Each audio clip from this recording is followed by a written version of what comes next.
بسم اللہ الرحمن الرحیم۔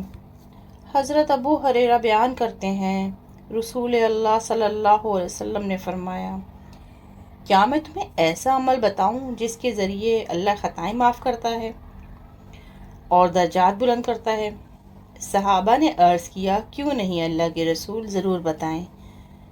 آپ صلی اللہ علیہ وسلم نے فرمایا،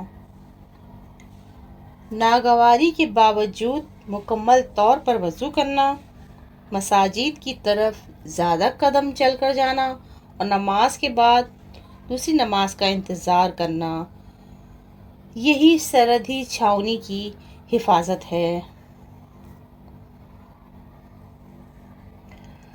حضرت عثمان بیان کرتے ہیں، رسول خدا صلی اللہ علیہ وسلم نے فرمایا، جو شخص وضو کرے اور خوب اچھی طرح وضو کرے تو اس کی خطائیں اس کے جسم سے نکل جاتی ہیں، حتیٰ کہ اس کی ناخنوں کے نیچے سے بھی نکل جاتی ہیں۔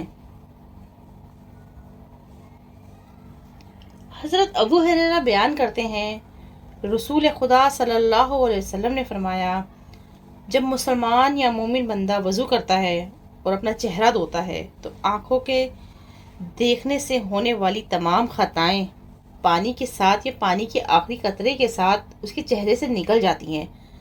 بس جب وہ اپنے ہاتھ دھوتا ہے تو اس کے ہاتھوں سے خطائیں سرزد ہوتی ہیں، وہ پانی کے ساتھ یا پانی کے آخری قطرے کے ساتھ اس کے ہاتھوں سے نکل جاتی ہیں۔